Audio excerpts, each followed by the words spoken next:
Stars are absolutely massive. Even our very own sun, which is just slightly larger than an average star, is 333,000 times more massive than our home planet of Earth. But in this video, I'm about to show you some of the largest stars in the universe, next to which our host star, the Sun, looks smaller than an ant standing next to an elephant.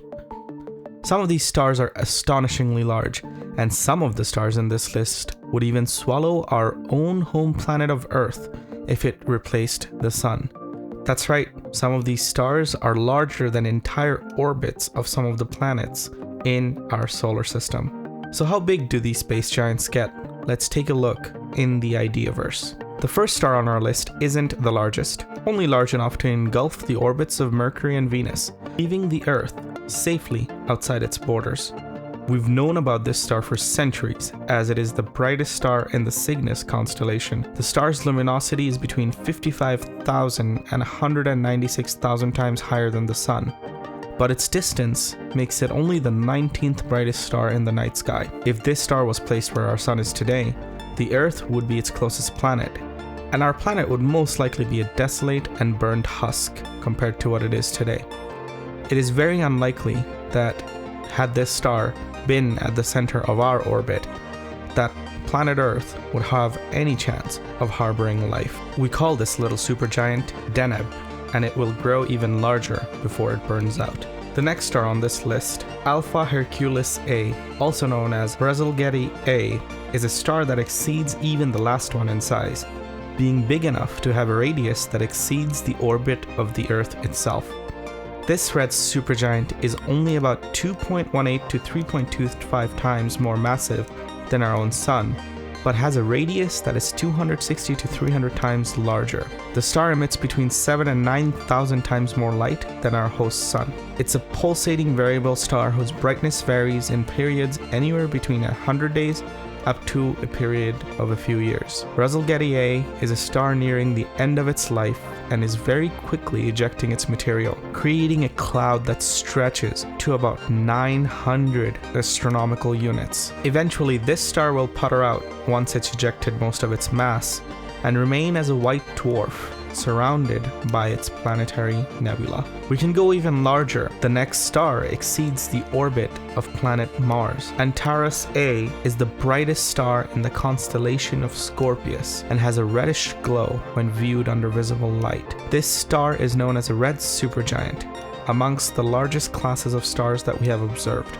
It has a mass of about 12 times higher than the Sun. It's part of a binary system flanked by Antarus B, a much younger main sequence star that has a mass of only about 7 suns. Antarus A sits within our stellar neighborhood, being only 550 light years away from us. It produces about 100,000 times more light than the Sun, when you account for both the infrared and visible light spectrum. Antarus also pulsates, its radius oscillating by a margin of about 19%. This star is also nearing the end of its life and will likely explode as a supernova in the next 10,000 years. When this happens, it will illuminate the Earth's sky and will be so bright that you will be able to see the light from this star's end during the day here on planet Earth. But even this star is not the largest, and larger stars still lurk deep within the cosmos. In the depths of the Milky Way's galactic center, GCIRS 7, a red supergiant, exists whose photosphere has a higher radius than the orbit of Jupiter and is one of the largest known stars to date. It has a stellar mass between 20 and 25 times higher than our Sun, and is about 200,000 times more luminous. Counterintuitively, the largest stars often burn bright, but are not the longest lived. And this star is predicted to be only between 6.5 and 10 million years old, a child compared to the Sun that we orbit around, which is already a staggering 4.6 billion years old, and is expected to be active for about another 8 billion years. Now we are getting close to the theoretical limit on the size of stars proposed by modern models of stellar evolution. Among the largest is UY Scuti. It is perhaps the largest known star that we know of to date. It has a predicted radius of about 1708 solar radii, which means that it would go past the orbit of Jupiter had it been placed where our Sun is today. but it's not quite large enough to exceed Saturn's orbit. The star has a volume 5 billion times larger than our Sun, but with a mass of only about 7 to 10 times that of the Sun. It is also not that far away, being only 9,500 light years away from Earth. We have known about this star from the late 1800s and have over time garnered many details about it.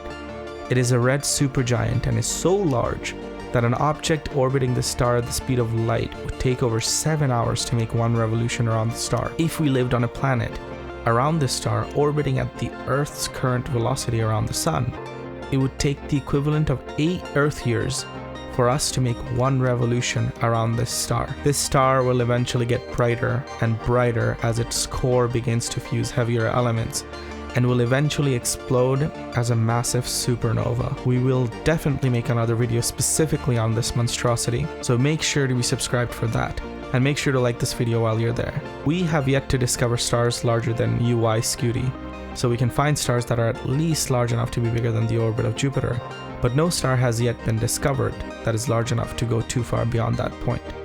According to our theoretical understanding, this may be the limit of the size of a star, so without new science or the discovery of a new star that upends our current models, this is pretty much the limit of how large a star can get.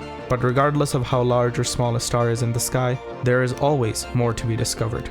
Thank you for watching this video and joining us in the Ideaverse.